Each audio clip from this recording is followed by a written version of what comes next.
Hello everyone, welcome to the Bhatner IAS. Bhatner IAS के YouTube channel पर 9CRT science series के अंदर 8th क्लास का 8th चैप्टर आज हम शुरू कर रहे हैं। टाइटल है इसका सेल स्ट्रक्चर एंड फंक्शन, यानी कि कोशिका संरचना और उसके कार्य। देखिए कोशिका क्या होती है। कोशिका किसी भी लिविंग ऑर्गेनिज्म की जो बेसिक फंडामेंटल यूनिट अगर हम कहें तो वो होती है, यानी कि जिससे उसकी बॉडी की शुरुआत होती है। जैसे हम एक मकान बनाते हैं, मकान बनाने के लिए सबसे बेसिक चीज की हमें क्या जरूरत होती है?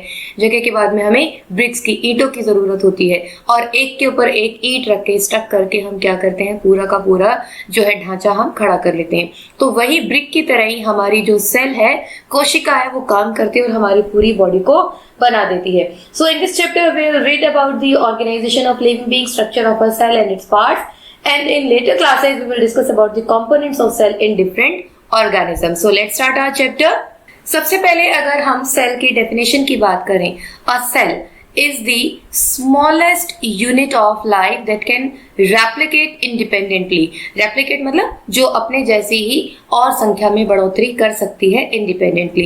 And cells are often called the building blocks of life. यानी कि जीवन के जो building blocks हैं वो कहलाती हैं कोशिकाएं। मूलभूत संरचनात्मक इकाई जो है वो क्या कहलाती है? कोशिका ही कहलाती है।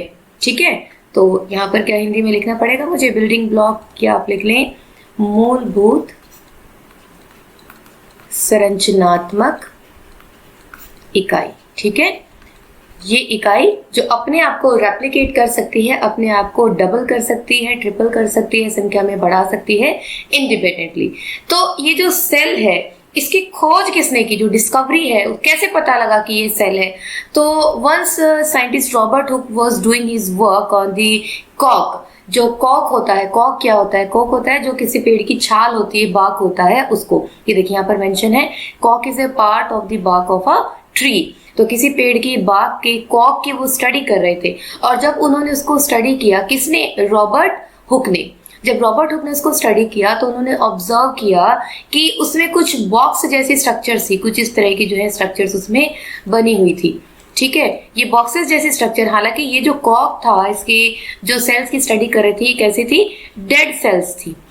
ठीक है, डेड सेल्स ही, हाल पर फिर भी सेल तो सेल है। उन्होंने स्टडी किया कि अंदर इसके कुछ ना कुछ है, किसी चीज से वो कॉक जो है वो बना हुआ है। तो इसी ये जो ब्लॉक जैसी स्ट्रक्चर थी, इसको इन्होंने क्या नाम दे दिया? सेल। तो सबसे पहले सेल किसने नाम दिया? रॉबर्ट हुक ने। और ये कब की बात है? 1665 की। ठीक है, तो 1665 में जो रॉबर्ट हुक नाम के साइंटिस्ट हैं, उन्होंने वो कॉक के स्लाइस का अपना जो क्रूड माइक्रोस्कोप है, क्रूड माइक्रोस्कोप मतलब उस वक्त बहुत ज्यादा टेक्नोलॉजी तो थी नहीं, तो सेल्फ मेड एक जो माइक्रोस्कोप था उनके पास में, उसकी वो स्टडी कर रहे थे, वो देख रहे थे।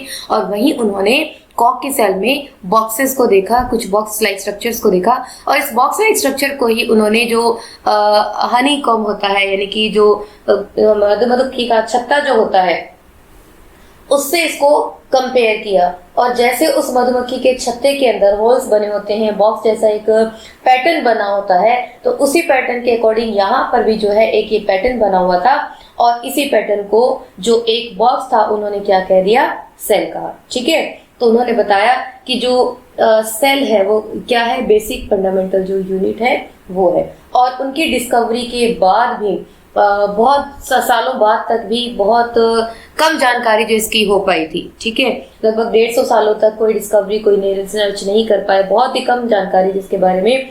It was only after the discovery of improved microscope with higher magnification that the information about the cell structure and function became available। क्योंकि जो सेल है इसकी डिटेल स्टडी के लिए हमें माइक्रोस्कोप चाहिए होता है, लेकिन उस वक्त तक इतनी टेक्नोलॉजी नहीं थी, माइक्रोस्कोप नहीं थे, इसलिए ये स्टडी जो है वहीं की वहीं रह गई, इसको ज्यादा आगे नहीं बढ़ाया गया। लेकिन इसके बाद 1830 में, जैसा कि हमने कहा कि जो साइंटिस्ट थे आगे स्टडी करते रहे, हालांकि माइक्रोस्कोप की कमी रही, तो जब माइक्रोस्कोप डेवलप हो गए तो उस वक्त 1830s में जो जर्मन साइंटिस्ट थे, Matthias Schleiden and Theodor Schwann, Schleiden and Schwann नाम आपको कॉमनली सुनने को मिलेगा, प्रपोज दी सेल थ्योरी, कोशिका सिद्धांत उन्होंने दिया। यानी कि कोशिका की जो डिस्कवरी रॉबर्ट हुक कर चुके थे, उसी से रिलेटेड कोशिका सिद्धांत जो है श्लीडन एंड स्वान द्वारा दिया गया। इंपॉर्टेंट है, ध्यान रखिएगा। कोशिका सिद्धांत किसके द्वारा दिया गया था? श्लीडन एंड स्वान द्वारा। और जो इसकी डिस्कवरी है वो किसके द्वारा की गई थी? रॉबर्ट हुक के द्वारा। तो क्या था ये कोशिका सिद्धांत? कोशिका सिद्धांत में मेनली 3 बातें कही गई, 1, 2 एंड 3। अब क्या थी ये 3 बातें? All living organisms are made of cells, यानी कि जितने भी लिविंग ऑर्गेनिजम्स हैं वो सभी कोशिकाओं से ही बने हुए हैं। ठीक है। सेल्स आर बेसिक स्ट्रक्चरल और functional units of living organism. किसी भी लिविंग ऑर्गेनिज्म की जो है कोशिका वो उसकी संरचनात्मक और कार्यात्मक आधारभूत इकाई है। ठीक है, यानी कि बेसिक किसी भी ऑर्गेनिज्म का जो भी फंक्शन है, जो भी काम है उसका, जो भी उसकी संरचना है, उसके लिए जो बेसिक जो है रिक्वायरमेंट है, जो यूनिट है, वो कौन है? सेल ही है। ठीक है। All cells are born out of pre-existing cells through the cell division, यानी कि कोशिका विभाजन के द्वारा जो ये कोशिकाएं हैं आपस में जो है अपनी संख्या को बढ़ाती रहती हैं। जैसे एक कोशिका है, इससे 2 बन गई, 2 से जो है फिर 4 बन गई। ठीक है। तो इस तरीके से कोशिका विभाजन, सेल डिवीजन के थ्रू जो है नई सेल्स बनती रहती हैं। पुरानी सेल्स से ही, प्री एग्जिस्टिंग जो सेल्स हैं उन्हीं से नई सेल्स जो है वो बनती रहती है। तो ये हो गई हमारी सेल थ्योरी। किसने दी थी? श्लीडन एंड स्वान ने। अब हम देखते हैं कि ये जो सेल है, हमने पढ़ लिया कि हर लिविंग ऑर्गेनिज्म में सेल्स मिलती हैं, लेकिन ये सेल्स जो है नंबर में, शेप में, साइज में हर ऑर्गेनिज्म में अलग अलग होती है। देखा है हमने हमारे जो लिविंग बीइंग्स हैं, वेदर दीज आर प्लांट्स और एनिमल्स, फ्लोरा एंड फौना, बहुत वैरायटीज हमें मिलती है। अभी पिछले चैप्टर में ही हमने पढ़ा कि जो बायोडाइवर्सिटी है, that is variety of species, बहुत तरह की हमें स्पीशीज मिलती हैं, प्रजातियां मिलती हैं। तो हर प्रजाति के अंदर, हर जाति के अंदर, या हम कहें जितने भी लिविंग ऑर्गेनिज्म है, सब में ही इन सेल्स का जो नंबर है, इनका जो शेप है, जो साइज है, वो सब में एक जैसा होगा क्या? नहीं होगा, है ना, क्योंकि इतनी सारी विविधताएं हैं।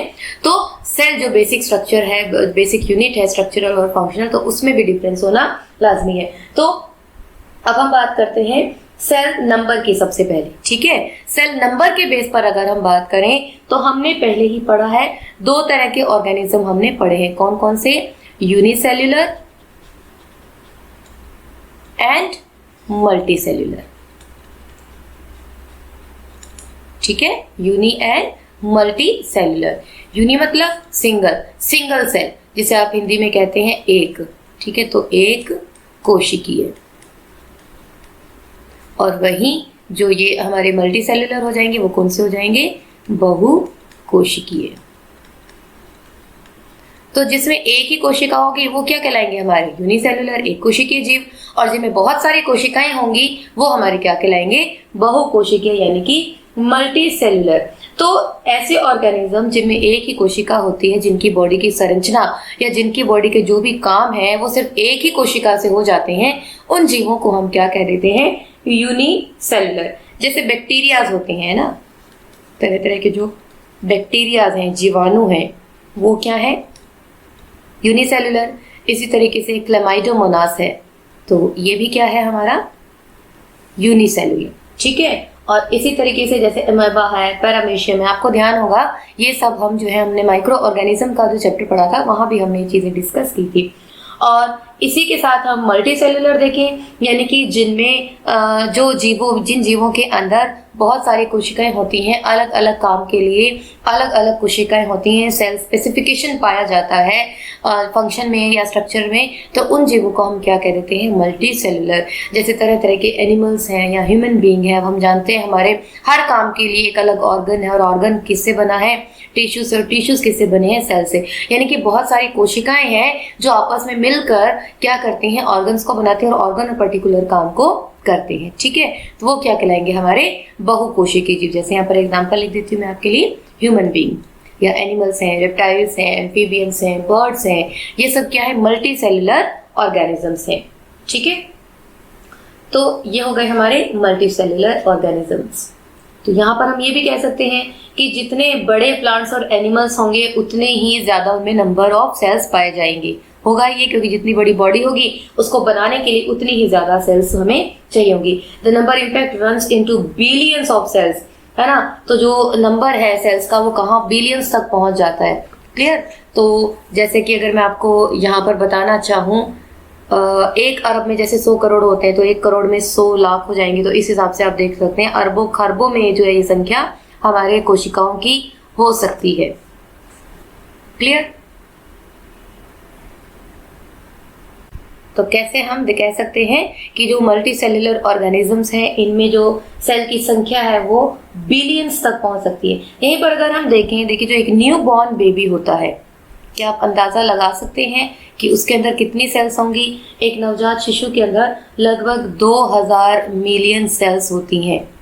ठीक है, 2000 मिलियन सेल्स उसके अंदर पाई जाती है। अब आप देख सकते हैं जैसा मैंने आपको बताया कि 1 मिलियन इक्वल्स टू कितना हो जाता है, 1 अरब में 100 करोड़ होते हैं और 1 करोड़ में 100 लाख होते हैं, तो आप अंदाजा लगा लीजिए कितनी हो जाएंगी।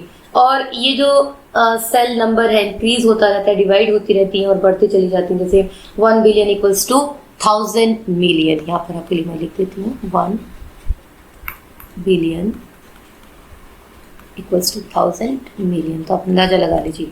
ठीक है, और इसी तरीके से हम देखें जितने भी मल्टी सेलुलर ऑर्गेनिजम्स हैं, अब इनमें जो शुरुआत होती है बॉडी की वो किससे होती है? एक सेल से ही होती है ना, जिसे हम एग कहते हैं।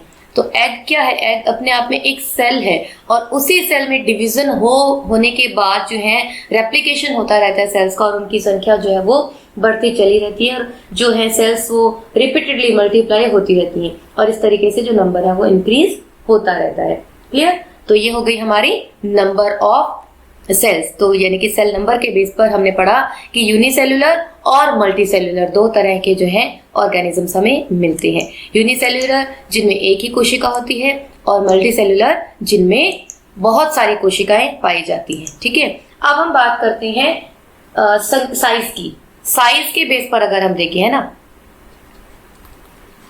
आकार, तो जो साइज है, साइज जो है सेल्स का वो भी क्या होता है? अलग अलग होता है। जितने भी लिविंग ऑर्गेनिजम्स हैं उनमें बहुत बहुत ज़्यादा डिफरेंस हमें मिलता है साइज का। एक कुछ माइक्रोन से लेकर के, माइक्रोन हम कह सकते हैं माइक्रोमीटर, ठीक है, यानी कि 1 मीटर का जो है मिलियंथ वा जो भाग होता है उसको हम क्या कह सकते हैं? माइक्रोन। तो 1 माइक्रोन से लेकर के बहुत कुछ सेंटीमीटर तक इसकी जो संख्या है वो पहुंच सकती है। ठीक है, तो साइज की जैसे कि मैं आपको बता रही हूँ कि जो साइज है वो माइक्रोमीटर या जिसे माइक्रोन भी कहते हैं उससे लेकर के बहुत सेंटीमीटर लंबा तक भी हो सकता है। तो माइक्रोमीटर जिसे हम माइक्रोन भी कहते हैं, होता क्या है? ये 1 मीटर का जो है मिलियंथ हिस्सा हो सकता है, 1 मीटर का 10 लाखवें भाग के बराबर होता है। ठीक है, तो आपको ये पता होना चाहिए कि माइक्रोन से लेकर के बहुत सेंटीमीटर तक जो है साइज हमें मिल सकता है। लेकिन जो बहुत सारी सेल्स होती हैं वो कैसे होती है? माइक्रोस्कोपिक होती हैं, यानी कि माइक्रोस्कोप के थ्रू ही हम देख सकते हैं। लेकिन जैसे हम एक एग की बात करते हैं तो एग क्या है? यूनिसेल्युलर है लेकिन हम इसको देख पा रहे हैं, तो ये एक एक्सेप्शनल केस हम कह सकते हैं। तो साइज की जब हम बात करें तो सबसे छोटी कोशिका का जो साइज है वो कितना है? 0.1 से 0.5 माइक्रोमीटर, जो एक बैक्टीरिया सेल है। ठीक है, एक बैक्टीरिया है जो सबसे छोटा स्मॉलेस्ट जो साइज हम कह रहे हैं वो कितना है? 0.1 से 0.5 माइक्रोमीटर, 0.5 माइक्रोन लिख देती हूँ मैं यहाँ पर। ठीक है, और यही अगर हम सबसे बड़ी सेल की बात करें साइज में तो ऑस्ट्रिच, आपने नाम सुना है? शुतुरमुर्ग का अंडा, जिसका साइज होता है 170 mm बाय और 130 mm। ठीक है, 130 और कहीं कहीं पर आपको 135 भी लिखा हुआ मिलेगा। तो ये है हमारी सबसे छोटी और सबसे बड़ी जो है सेल्स हम कह सकते हैं। और सेल विजिबल टू अनएडेड आई, जैसे मैंने आपको बताया, ऑस्ट्रिच एग है, हेंस एग है, तो ये सब हमें दिखाई देते हैं। और कुछ प्लांट्स में भी अगर हम देखें तो एल्गीज हैं जिनमें बड़ी सेल्स मिलती हैं। अगर प्लांट्स का यहाँ पर हम एग्जांपल लें तो कुछ एल्गीज के अंदर भी हमें साइज के बेस पर अगर हम देखें तो बड़ी सेल मिलती है। एल्गी मतलब शैवाल। ठीक है, ये हिंदी में दोबारा से लिखूंगी नहीं मैं, क्योंकि ये चीज़ें हम पहले पढ़ चुके हैं। तो जैसे एल्गा एसिटाबुलेरिया होता है, एल्गी की हम बात करें कौन सा है? एल्गा एसिटाबुलेरिया। ये क्या है? ये सबसे बड़ी प्लांट सेल हम कह सकते हैं एल्गी के अंदर, और ये कैसा? एक यूनिसेल्युलर ऑर्गेनिज्म है। एक ही सेल होती है, लगभग 10 सेंटीमीटर लेंथ की हम बात कर रहे हैं यहाँ पर लगभग 10 सेंटीमीटर, अबाउट 10 सेंटीमीटर। और fibres in plant like jute और हैम्प की हम बात करें तो ये भी लंबे होते हैं। और हमारी बॉडी की हम बात करें तो हम जानते हैं जो हमारी नर्व सेल्स होती हैं, है ना, ह्यूमन बॉडी में अगर हम देखें तो जो नर्व सेल्स हैं वो सबसे लंबी होती हैं। तो ये सब चीज़ें हम जानते हैं। हम पढ़ चुके हैं कि बहुत सारी सेल्स हैं वो कैसी माइक्रोस्कोपिक होती है साइज में, अनएडेड आइज से हम इनको नहीं देख सकते हैं। तो ये कुछ हो गए हमारे एग्जाम्पल्स जो हमने पढ़ा सबसे छोटे और सबसे बड़े का, ठीक है। और यही हम जैसे देखें जो साइज है किसी भी सेल का उसकी एनिमल की बॉडी इस पर डिपेंड नहीं करता। जैसे एलिफेंट है, लायन है, इतने बड़े बड़े जानवर हैं, इनका जो बॉडी का साइज है वो बहुत बड़ा है, लेकिन जो उनकी सेल्स की हम बात करें तो जरूरी नहीं है कि उनकी बॉडी के अकॉर्डिंग ही ऐसा होगा ही होगा। Size of the cell in lion, elephant and mouse are almost similar irrespective of the size of the body. Cell size however is related to its function, यानी कि जो सेल का फंक्शन है वो मेजर रोल प्ले करता है, ठीक है। तो आपको भी यहीं पर इतना ध्यान रखना है कि जो साइज है हम माइक्रोन में मेजर करते हैं and 1 micron equals to millionth of a metre. जो सबसे छोटी सेल है वो हमें बैक्टीरिया में मिलती है, 0.1 से 0.5 माइक्रोन का साइज है लगभग। और सबसे लंबी जो बड़ी सेल है वो हमें कहाँ मिलती है, ऑस्ट्रिच शतुरमुर्ग के अंडे की, जो है 170 mm to 135 mm। इसी तरीके से प्लांट्स में हम देखें तो सबसे बड़ी जो सेल है वो हमें मिलेगी एल्गी के अंदर, एल्गा एसिटाबुलेरिया, लगभग 10 सेंटीमीटर। और ह्यूमन बीइंग की हम बात करें तो नर्व सेल जो है वो हमारी सबसे बड़ी सेल है, ठीक है। अब हम बात करते हैं शेप की। जैसे कि नंबर, साइज एक जैसा नहीं है, इसी तरीके से साइज भी अगर हम देखें तो जो तरह तरह का जो साइज है वो हमें हमारी सेल्स का नजर आता है, ठीक है। तो साइज ऑल्सो वेरीज, अलग अलग हमें मिलता है। तो देख लेते हैं कैसे। तो यहाँ अगर हम बात करें, देखिए हमारी ह्यूमन बॉडी में ही देखें तो हमारी सेल्स जो है वो अलग अलग तरह के मिलती हैं। अब जैसे हम एमोइबा का एग्जाम्पल लें, देखिए एमोइबा कुछ इस तरीके का जीव है, कोई फिक्स शेप नहीं होती उसकी। तो इसकी शेप कभी हमें ऐसी नजर आएगी, कभी हमें ऐसी भी नजर आ सकती है और कभी हमें ऐसी भी नजर आ सकती है। यानी कि ये है तो एक सेल ही ना, ये सेल क्या कर रही है, अपनी शेप चेंज कर रही है। ये जो साइड में इसके आउटग्रोथ निकाल लेता है ये, इसको हम क्या कहते हैं, स्यूडोपोडिया। स्यूडोपोडिया, आप हिंदी में इसे कहते हैं पादाप। यानी कि ये ऐसे कुछ आउटग्रोथ अपने आप से निकाल सकता है और उस आउटग्रोथ की हेल्प से ये क्या करता है, आगे को मूवमेंट करता है। ये हमारी पिछली किन्हीं क्लासेस में हम पढ़ चुके हैं, आपको अच्छे से मैं डायग्रामेटिकली समझा चुकी हूँ। तो ये क्या हुआ, इसने अपनी शेप को चेंज कर लिया। तो ये तो है एक सेल। इसी तरीके से अगर हम ह्यूमन बॉडी की बात करें तो हमारी खुद की एक ही बॉडी में अलग अलग तरह के सेल्स हमें मिल जाती हैं। जैसे आरबीसी की हम बात करें, आरबीसी जिसे हम कहते हैं रेड ब्लड सेल्स, ठीक है। रेड ब्लड सेल्स जो क्या होती है हमारे, जो हम इसको लाल रुधिर कणिकाएं हम कहते हैं, रक्त कोशिकाएं हम कहते हैं। तो ये हमें कैसे मिलती है, गोलाकार शेप में हमें मिलती है। जो ब्लड सेल्स होती है हमारी, इसके अंदर कहीं गोलाकार मिलेंगी, कहीं प्लेट शेप में मिलेंगी, तश्तरी के आकार की मिलेंगी, तो कुछ ये हो जाती है, ठीक है। और वहीं अगर हम मस्कुलर की बात करें, मस्कुलर यानी कि जो हमारी मांसपेशियां हैं वो हमें स्पिंडल शेप पे मिलती हैं, कुछ इस तरीके से ये सेल्स होती हैं ये हमारी, ठीक है। स्पिंडल जैसी शेप बन रही है तो यहाँ पे इसमें न्यूक्लियस होता है कहीं ना कहीं, तो ये शेप आ जाती है हमारी स्पिंडल शेप, ठीक है। और यहीं अगर हम हमारी नर्व सेल की बात करें तो देखिए नर्व सेल जो होती है, तंत्रिका तंत्र जिसे हम कहते हैं,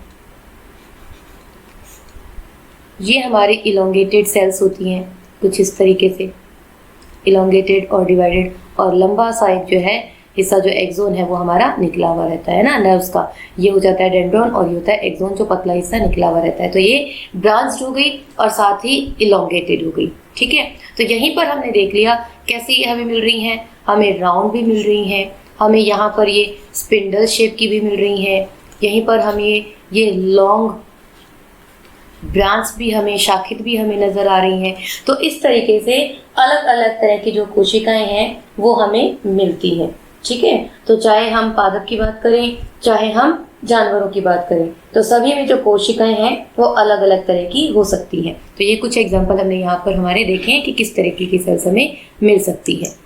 अब हम बात करते हैं सेल स्ट्रक्चर और फंक्शन की।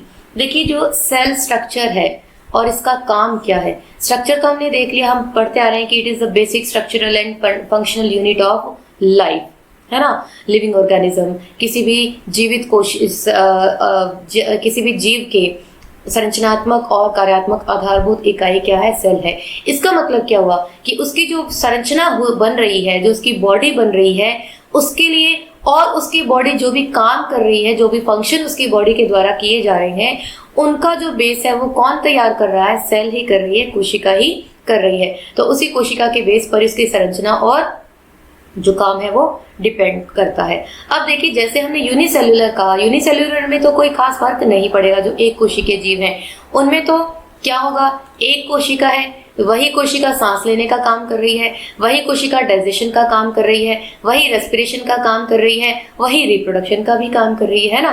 तो इसमें इतनी ज्यादा दिक्कत हमें नहीं आएगी। लेकिन जो मल्टी सेलुलर ऑर्गेनिजम्स हैं, जो मल्टी सेलुलर यानी कि जो बहुकोशिकीय ऑर्गेनिजम्स होते हैं, इनमें क्या होता है, सेल्स का स्पेसिफिकेशन होता है। यानी कि जो सेल स्ट्रक्चर में, संरचना में एक जैसी होती हैं, वो जैसे सपोज ये एक जैसी संरचना में जुड़ गई, ठीक है, ये कोशिका है और ये कुछ कोशिकाएं आपस में एक साथ जुड़ गई, ये कोशिका ये आपस में जुड़ गई, ठीक है। और इन सब जो कोशिकाओं के जुड़ने से जो संरचना बनती है उसको हम क्या कह देते हैं, टिश्यू यानी कि ऊतक, ठीक है। और एक जैसे जो टिश्यूज होंगे, जो संरचना में और फंक्शन में एक जैसे टिश्यूज होंगे, वो आपस में जुड़कर क्या बना लेंगे, ऑर्गन। ऑर्गन यानी कि जिसे हम कहते हैं अंग, ठीक है। और ये ऑर्गन सभी ऑर्गन मिलकर हमारा क्या बना देते हैं, ऑर्गन सिस्टम। और इससे हमारी क्या बनती है, बॉडी, ठीक है। तो क्या हुआ, जो बेसिक यूनिट हमारी कौन सी है, सेल। जब एक जैसी सेल जो संरचना में और फंक्शन में एक जैसे काम करने वाली सेल्स जो होंगी और एक जैसी संरचना वाली जो सेल्स होंगी, वो इकट्ठा होकर के टिश्यूज बनाएंगी। अब एक जैसे टिश्यूज संरचना में और काम करने वाले इकट्ठे होकर ऑर्गन बना लेंगे, और एक जैसे ऑर्गन जो होंगे वो क्या बना, वो पूरा ऑर्गन सिस्टम बनाएंगे, और ऑर्गन सिस्टम हमारी पूरी बॉडी को बनाएंगे। अब देखिए जैसे हम रेस्पिरेशन की बात करें, है ना, तो रेस्पिरेशन जिसे हम कह रहे हैं श्वसन, तो श्वसन के लिए हमें किसकी जरूरत है, हम अगर बात करें हमारे नॉस्ट्रिल्स की, हमें हमारे ट्रैकिया की, लंग्स की, डायफ्राम की, ये सब चीजें हम पढ़ चुके हैं ना। तो इन सब अंगों की जरूरत है। तो ये जो नॉस्ट्रिल है हमारा, जहां से हम एयर को इनहेल कर रहे हैं, फिर हमारे ट्रैकिया में जा रही है, फिर हमारे लंग्स में जा रही है ना, और लंग्स से फिर वापस आ रही है। तो ये सारे क्या हो गए, हमारे ऑर्गन्स हो गए। और इन सब ऑर्गन्स को जो हमने कहा, ये सारे ऑर्गन जो मैंने अलग अलग नाम लिए, ये पूरा हमारा क्या कहलाएगा, ऑर्गन सिस्टम, जिसे हम रेस्पिरेटरी सिस्टम कहते हैं। इसमें क्या आ गए, अलग अलग ऑर्गन्स आ गए, और ये अलग अलग ऑर्गन्स किससे बने हैं, टिश्यू से बने हैं, और वो टिश्यू किससे बने हैं, सेल्स से बने हैं, ठीक है। तो इस तरीके से अलग अलग जो काम है हमारी इस बॉडी के अंदर, उसके लिए अलग अलग सेल्स होती है, स्पेशलाइज्ड हो जाती हैं वो, ठीक है। अब जैसे अगर हम रेस्पिरेशन की बात करें, अगर मैं आपसे कहूँ डाइजेशन, तो क्या लंग्स हमारे डाइजेशन का काम कर सकते हैं, नहीं कर सकते। क्यों, क्योंकि वो स्पेसिफाइड है डाइजेशन के लिए ही, पाचन के लिए ही। क्या जो हमारा स्टमक है वो रेस्पिरेशन में हेल्प कर सकता है, नहीं कर सकता। क्यों, क्योंकि वो स्पेशलाइज्ड है, किसके लिए, डाइजेशन के लिए, ठीक है। तो जो प्रॉपर ऑर्गन सिस्टम हमारा डेवलप हुआ है वो एक जैसी सेल्स और उनके मिलने से हुआ है, जो स्ट्रक्चर में और फंक्शन में एक जैसी होंगी, और उनके मिलने से क्या बन जाते हैं, टिश्यूज बन जाते हैं, टिश्यूज के मिलने से ऑर्गन्स बनते हैं, और ऑर्गन्स के मिलने से ऑर्गन सिस्टम, और वहां से हमारी क्या बन जाती है, पूरी ह्यूमन बॉडी बन जाती है। तो इस तरीके से जो है हमारी ह्यूमन बॉडी बनती है और फंक्शनिंग सुचारू रूप से चलती है, ठीक है। तो ये हुई हमारी सेल की स्ट्रक्चर और फंक्शन। अब हम बात करते हैं कंपोनेंट्स की, यानी कि जो सेल है जो कि हम बात कर रहे हैं, एक हमने ये सेल कहा, ये सेल भी तो किसी चीज से बनी होगी ना, है ना, जो हम स्मॉलेस्ट यूनिट कह रहे हैं, इसके अंदर कुछ तो होगा जिससे वो बनी हुई है। तो उन्हीं चीजों को हम क्या कह देते हैं, कंपोनेंट्स, या हम कहें ऑर्गेनेल्स भी, आप इसको कोशिकांग भी कहेंगे, जो इसके अंदर मिलेंगे। वैसे अगर हम हिंदी में सीधा इसको लिखें तो हम लिख देते हैं कोशिका के भाग, यानी कि कोशिका के अंदर हमें क्या क्या मिलता है। बेसिकली हमें 3 इंपॉर्टेंट चीजें जो है वो यहाँ पर मिलती हैं, cell membrane, cytoplasm and nucleus. ठीक है, सेल मेम्ब्रेन जिसे आप क्या कहते हैं, कोशिका झिल्ली, कोशिका झिल्ली। ठीक है, दूसरा आ जाता है हमारा साइटोप्लाज्म यानी कि कोशिका द्रव्य, और न्यूक्लियस जिसे हम कहते हैं केंद्रक। ठीक है, ये जैसे ऑनियन पिल, जो प्याज का जो छिलका होता है आपने देखा होगा कई बार, उस पर बहुत पतली सी लेयर निकलती है, उस लेयर को जब हम माइक्रोस्कोप के अंदर देखते हैं, उसको स्टेन करके, स्टेन मतलब उसको कलर करके, है ना। तो आप में से जो साइंस के स्टूडेंट हैं उन्होंने तो प्रैक्टिकल्स किए होंगे, उन्होंने देखा भी होगा सब करके, और जो नहीं है उनको इसी तरीके से मैं बता सकती हूँ कि क्या किया जाता है, जो पील है उसको उतार करके मेम्ब्रेन को उसके स्टेनिंग की जाती है, ग्लिसरीन से, कलर से उसको डाला जाता है ताकि वो कलरफुल दिखे, और जब उसको माइक्रोस्कोप के अंदर देखते हैं तो इस तरह की स्ट्रक्चर हमें नजर आती है। अभी जैसे स्टार्टिंग में ही हमने पढ़ा था कि रॉबर्ट हुक ने जो कॉक के सेल्स को पर देखा, उसमें उसको बॉक्स लाइक स्ट्रक्चर्स, तो इसी तरीके से बॉक्स मैंने बनाए थे, तो यही बॉक्स लाइक स्ट्रक्चर्स उनको नजर आती हैं। तो अगर हम इस एक बॉक्स लाइक स्ट्रक्चर को अलग करें इस तरीके से, तो कुछ ये हमें नजर आ रही है, यूं, है ना। तो ये जो सबसे आउटर लेयर है, इसको हमने कोशिका कहा पूरी को, और ये जो सबसे आउटर लेयर हमें नजर आ रही है, इसी को हमने क्या कह दिया, सेल मेम्ब्रेन। ठीक है, कोशिका झिल्ली। क्लियर। अब इसके अंदर हमें एक अलग सा जो है कुछ नजर आ रहा है एक सेंटर में, अभी आपको धीरे धीरे पढ़ेंगे आगे डिटेल में तब आपको समझाएंगे, अभी डायग्राम के हिसाब से इतना ही समझिए। ये जो एक आपको पॉइंट सा नजर आ रहा है, ये इसका सेंटर पॉइंट होता है, इनकी सारा फंक्शन इसी का होता है, जिसे हम कहते हैं न्यूक्लियस यानी कि केंद्रक। और इसके अंदर जो है कुछ ना कुछ लिक्विड भरा रहता है, कुछ ऑर्गेनेल्स जो हैं, कोशिकांग जो हैं, वो हमें यहाँ पर मिलते हैं। तो ये जो द्रव्य लिक्विड जो इसके अंदर भरा हुआ है, इसी को हम क्या कह देते हैं, साइटोप्लाज्म। ठीक है, ये कहलाएगा हमारा साइटोप्लाज्म, कोशिका द्रव्य, न्यूक्लियस यानी कि केंद्रक, और सेल मेम्ब्रेन यानी कि कोशिका झिल्ली। अब आप यहाँ पर देखेंगे कि यहाँ पे तो सेल वॉल लिखा है मैम, सेल मेम्ब्रेन तो कहीं लिखा ही नहीं है। तो अनियन है, ये प्याज है, एक प्लांट सेल है। ठीक है, प्लांट सेल जो होती हैं, इनमें इस सेल मेम्ब्रेन के बाहर एक और लेयर पाई जाती है, एक हार्ड लेयर पाई जाती है, अभी आप आगे पढ़ने वाले इसको हम क्या कह देते हैं, सेल वॉल कह देते हैं। ठीक है, ये प्लांट्स में मिलती है।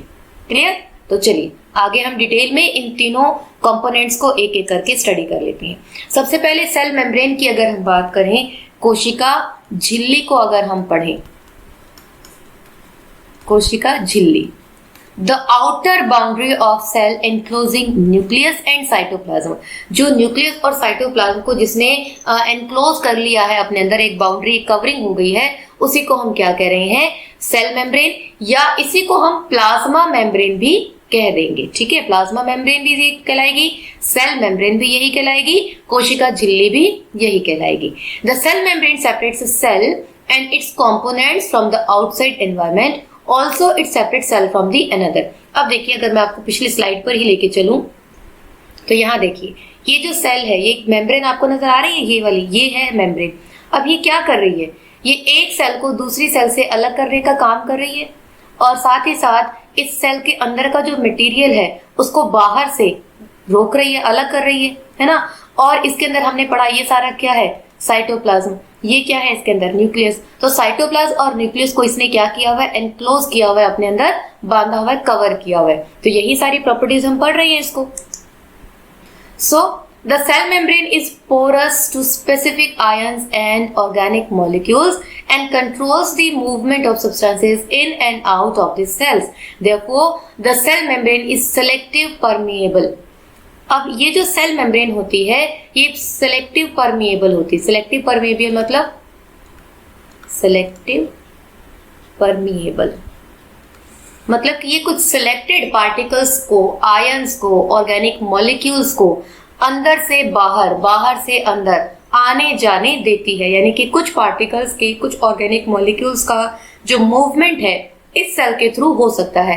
अब कैसे होगा, जब इस सेल के अंदर कोई होल्स होंगे, कोई स्पेस होगा, तभी तो कोई चीज अंदर बाहर जा पाएगी, है ना। लेकिन हर चीज ऐसे अंदर बाहर नहीं हो सकती, ये डिपेंड करता है उसकी डेंसिटी पर और बहुत सारी चीजों पर, जिनको हम आगे आगे पढ़ेंगे। तो कुछ ही चीजों को ये अंदर और बाहर आने जाने देती है, इसीलिए हम इसको क्या कह देते हैं, सेलेक्टिव परमिएबल। हिंदी में आपके लिए मैं देख देती हूँ इसे क्या कहते हैं, आवागमन का नियमन ही इसमें लिखा गया आपके हिंदी की बुक में, तो आप देख लीजिएगा। आवागमन का नियमन करती है ये, यानी कि जो सेलेक्टिवली सेलेक्ट करती है चीज़ों को और उनको मूवमेंट उनका करने देती है। It gives a shape to the cell. Obvious सी चीज़ है, जब वो बाउंड करेगी तो उसकी कोई ना कोई शेप सेल को देगी। In plant cells there is an additional thick layer surrounding cell membrane called cell wall। अभी आपको समझाया था मैंने, यानी कि अगर ये हमारी सेल है तो इसके चारों तरफ एक और मोटी लेयर पाई जाती है प्लांट सेल के अंदर, उसी को हम क्या कह देते हैं, cell wall. The cell wall gives a rigidity to the cell, यानी कि सॉलिड उसको बनाती है, ठोस बनाती है। It protects the plant cells against different environmental conditions like high wind speed, atmospheric pressure, etc. अब जो पौधे हैं आपने देखा होगा, जो आउटर मोस्ट लेयर होती है बहुत हार्ड होती है। ये अपोजिट जो कंडीशंस होती हैं, इतनी तेज हवा में पौधे कितने सॉफ्ट होते हैं, टेंड्रिल्स होते हैं ना, लेकिन ये जो सेल वॉल है उनको इस अपोजिट कंडीशन में या एटमॉस्फेरिक कंडीशन में क्या करती है, उनको प्रोटेक्ट करने का काम करती है। ठीक है, तो ये हुआ हमारा सेल मेम्ब्रेन। अब हम बात करते हैं साइटोप्लाज्म की। अब जैसे ये हमारी कोशिका थी और इस कोशिका के अंदर जो एक लिक्विड भरा हुआ है उसी को हम क्या कह रहे हैं, साइटोप्लाज्म कह रहे हैं। ये हमारा अगर न्यूक्लियस है तो न्यूक्लियस और सेल मेम्ब्रेन, ये सेल मेम्ब्रेन हो गई हमारी, ये न्यूक्लियस हो गया। तो इस न्यूक्लियस और सेल मेम्ब्रेन के बीच में जो ये लिक्विड भरा हुआ है उसी को हम क्या कह देते हैं, ये पिंक कलर में कर देती हूँ इसको। ठीक है, दोबारा से समझा देती हूँ डायग्राम बना के।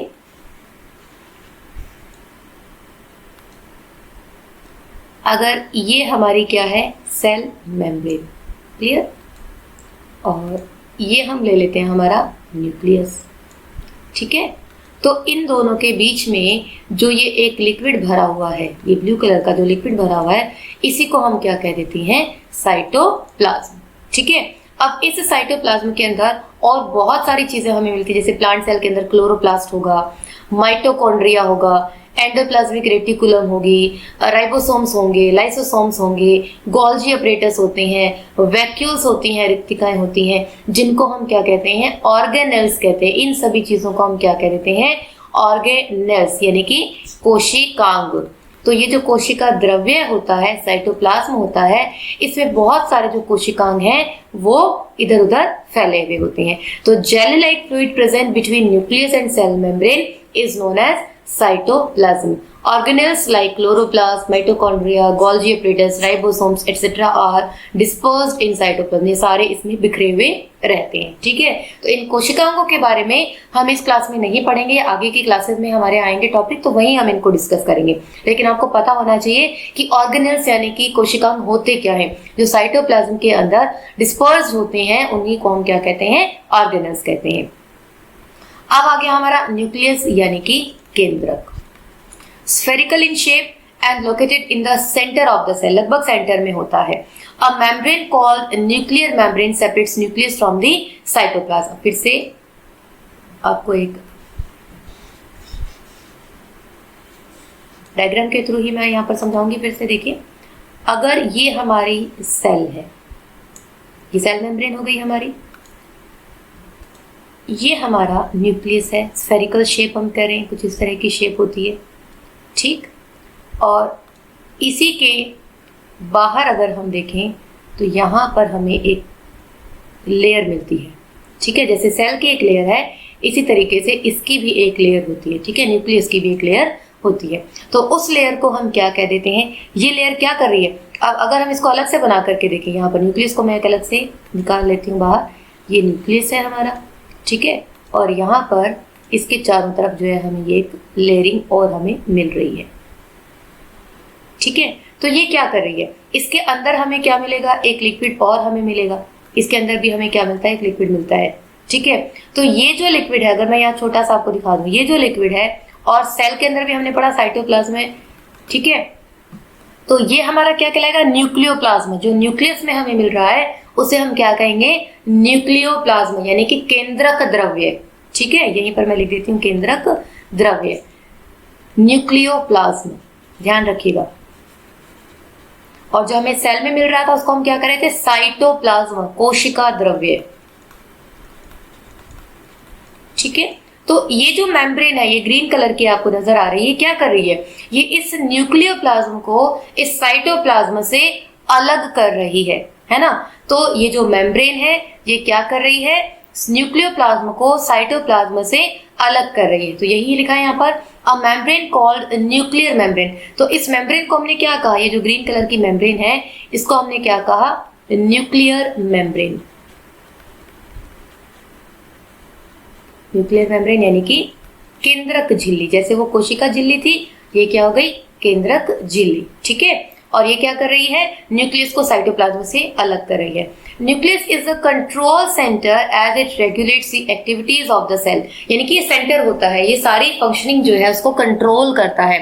When nucleus is observed under microscope, a small spherical body in the nucleus was seen and called nucleolus. अब जब इस न्यूक्लियस को माइक्रोस्कोप के अंदर देखा गया तो इसके अंदर भी जो है एक छोटी सी स्ट्रक्चर और देखी गई, स्फेरिकल जो स्ट्रक्चर है और देखी गई इस तरीके से। ठीक है, और इस स्ट्रक्चर को क्या कहा गया, न्यूक्लियोलस। क्या कहा गया, न्यूक्लियोलस। न्यूक्लियोलस को आप हिंदी में क्या कहते हैं, आपकी वो केंद्रिका। ठीक है, क्या कहा गया इसे, केंद्रिका। केंद्र के अंदर क्या मिली हमें, केंद्रिका। क्लियर, समझ गए आप। चलिए, also it contains thread like structures called chromosome. और यहीं पर हमें क्या मिलती हैं, कुछ ऐसी थ्रेड लाइक स्ट्रक्चर्स भी हमें मिलती हैं, बहुत सारी हमें ऐसी स्ट्रक्चर्स मिलती हैं। इन थ्रेड लाइक स्ट्रक्चर्स को हम क्या कह देते हैं, क्रोमोसोम्स। क्रोमोसोम्स, हिंदी में आप इन्हें कहते हैं गुणसूत्र। ठीक है, अब ये जो क्रोमोसोम्स होते हैं ये जेनेटिक मटेरियल कंटेन करते हैं, यानी कि जीन्स जो आपने नाम सुना है, जेनेटिक मटेरियल वो कहाँ होते हैं, इन्हीं क्रोमोसोम्स के ऊपर होते हैं। And help in inheritance transfer of characters from parents to offspring. और इन्हीं जीन्स के थ्रू जो कैरेक्टर्स हैं वो एक से दूसरी पीढ़ी के अंदर ट्रांसफर होते हैं। Clear. The nuclear membrane is porous and allow the movement of material between cytoplasm and nucleoplasm, nucleolus and chromosomes. अब ये जो है क्या करती है, जो हमने इस झिल्ली की बात की है, कौन सी, न्यूक्लियर मेम्ब्रेन की। ये जो न्यूक्लियर मेम्ब्रेन है ये भी पोरस होती है। जो हमने कोशिका झिल्ली की बात की थी, तो वो कोशिका झिल्ली सेल मेम्ब्रेन भी क्या थी, सेमी परमिएबल थी, हमने पढ़ा था पोरस थी। इसी तरीके से ये जो न्यूक्लियर मेम्ब्रेन है ये भी पोरस होती है और ये कुछ मटेरियल्स को अपने अंदर और बाहर, यहाँ से ये अंदर और बाहर इनको जाने देती है। ठीक है, सेलेक्टिव मटेरियल को। क्लियर, आ गया आपको समझ में। तो ये चीजें दोबारा से एक बार देख लेते। देखिए, ये सबसे पहले हमारी सेल है, सेल के ये जो स्ट्रक्चर है इसे हम क्या कह देते हैं, सेल मेम्ब्रेन कह देते हैं। सेल मेम्ब्रेन के अंदर जो लिक्विड भरा हुआ है उसे हम साइटोप्लाज्म कहते हैं। साइटोप्लाज्म के अंदर बहुत सारे जो ऑर्गेनेल्स हैं वो इधर उधर डिस्पर्स्ड होते हैं। सेल के बिल्कुल अंदर सेंटर की तरफ हमें एक स्फेरिकल शेप की एक स्ट्रक्चर और मिलती है जिसे हम न्यूक्लियस कहते हैं। जो न्यूक्लियस है एक मेम्ब्रेन से कवर्ड होता है जिसे हम न्यूक्लियर मेम्ब्रेन कह देते हैं। न्यूक्लियस के अंदर हमें एक और स्फेरिकल शेप नजर आती है जिसे हम न्यूक्लियोलस या केंद्रिका कहते हैं। न्यूक्लियोलस के साथ साथ हमें थ्रेड लाइक स्ट्रक्चर्स और हमें न्यूक्लियस के अंदर दिखती हैं जिन्हें हम क्रोमोसोम्स या गुणसूत्र कहते हैं। और इन गुणसूत्रों के ऊपर, क्रोमोसोम्स के ऊपर जीन्स होते हैं जो हेरिडिटी के लिए रिस्पॉन्सिबल होते हैं, इनहेरिटेंस के लिए रिस्पॉन्सिबल होते हैं। ठीक है, ये हो गया आपका कंपोनेंट्स ऑफ द सेल। चलिए, अब जो हम बात कर रहे हैं प्लांट्स और एनिमल सेल की, हमने पढ़ा, जैसे अभी मैंने आपको सेल वॉल का एग्जांपल दिया था कि प्लांट्स में मिलती हैं। तो जो एनिमल और प्लांट सेल हैं उनमें कुछ डिफरेंसेस होते हैं। अब वो डिफरेंसेस क्या है, देखिए, जैसे साइटोप्लाज्म है, एनिमल सेल में भी मिल रहा है, यहाँ भी मिल रहा है। न्यूक्लियस हम देख रहे हैं, यहाँ भी मिल रहा है, यहाँ भी मिल रहा है। राइबोसोम्स हमें यहाँ भी मिल रहे हैं, यहाँ भी मिल रहे हैं। माइटोकॉन्ड्रिया भी प्रेजेंट है, यहाँ भी प्रेजेंट है। सेल मेम्ब्रेन हमें ये भी नजर आ रही है, यहाँ पर भी हमें नजर आ रही है, सॉरी यहाँ पर भी हमें नजर आ रही है। लेकिन ये जो ब्राउन जैसी सी स्ट्रक्चर हमें नजर आ रही है जिसे हमने पढ़ा था सेल वॉल, ये आपको दिख रही है, सेल वॉल लिखा हुआ है यहाँ पे। लेकिन एनिमल सेल में सेल वॉल नहीं होती है। ठीक है, इसी तरीके से वैक्यूल्स, ये आपको जो खाली खाली इस तरीके की वाइट शेप नजर आ रही है, ये वैक्यूल्स हैं, ये प्लांट में पाई जाती है। हालांकि एनिमल्स में भी पाई जाती हैं। एनिमल्स में क्या होती है, छोटी होती हैं। यहाँ पर आपको प्लांट में इतनी बड़ी सारी नजर आ रही है, होती हैं लेकिन बहुत छोटी होती हैं। ठीक है, इसी तरीके से क्लोरोप्लास्ट है, प्लास्टिड्स होते हैं, पर्णहरित, हरित लवक हम जानते हैं। तो एनिमल्स के अंदर ये नहीं होते, प्लांट्स के अंदर ये पाए जाते हैं। तो क्लोरोप्लास्ट है, वैक्यूल्स है, सेल वॉल है, इन सब का डिफरेंस बेसिक हमारा रहता है प्लांट और एनिमल सेल के अंदर। ठीक है, समझ गए आप। तो कोशिका द्रव्य पाया जा रहा है दोनों में, केंद्रक झिल्ली दोनों में है, केंद्रक दोनों में है, कोशिका जो भित्ति है, वॉल, भित्ति यानी कि वॉल, ठीक है, सेल वॉल जिसे आप हिंदी में कहेंगे, कोशिका भित्ति, कोशिका भित्ति और कोशिका झिल्ली, कंफ्यूज नहीं होना आपको। तो कोशिका जो झिल्ली है यानी कि मेम्ब्रेन, वो तो दोनों में ही मिल रही है, प्लांट में भी और एनिमल में भी, लेकिन जो भित्ति है यानी कि वॉल, भीत कहते हैं ना आम भाषा में, भीत दीवार, वॉल, तो ये जो वॉल है ये किस में मिल रही है, हमें प्लांट्स में ही मिल रही है, ठीक है। तो ये हुआ हमारा बेसिक डिफरेंस प्लांट्स और एनिमल सेल्स के अंदर। तो जो प्लास्टिड्स है जैसे हरित लवक है वो भी कहाँ मिलता है, सिर्फ पादपों में ही पाया जाता है। प्लास्टिड जिसमें क्लोरोफिल पाया जाता है, क्लोरोप्लास्ट आप कहते हैं, आपको समझाया मैंने ना। और जो केंद्रीय रिक्तिका हमने देखा, जो बड़ी सी रिक्तिका है वो प्लांट्स में एक बड़ी पाई जाती है, लेकिन एनिमल्स के अंदर बहुत छोटी छोटी सी हमें पाई जाती है, ठीक है। तो ये हो गया हमारा बेसिक डिफरेंस प्लांट्स और एनिमल सेल्स के अंदर। तो ये था हमारा आज का चैप्टर, सेल के बारे में बेसिक इंफॉर्मेशन थी। हमने कंपोनेंट्स पढ़ लिए हैं कि सेल वॉल है, सेल मेम्ब्रेन है और साइटोप्लाज्म है, न्यूक्लियस है, ये सारी स्ट्रक्चर्स के हैं। एक बेसिक जो है स्ट्रक्चर आपके दिमाग में क्लियर होनी चाहिए, तभी आप जो सेल ऑर्गेनेल्स होंगे उनको आप अच्छे से समझ पाएंगे। तो आई होप यहाँ तक ये सारी चीजें आपको क्लियर हो गई होंगी। फिर भी अगर आपको कोई डाउट हो तो कमेंट बॉक्स में आप पोस्ट करें, ज्यादा से ज्यादा लाइक और शेयर करें, सब्सक्राइब करें। Keep watching, thank you.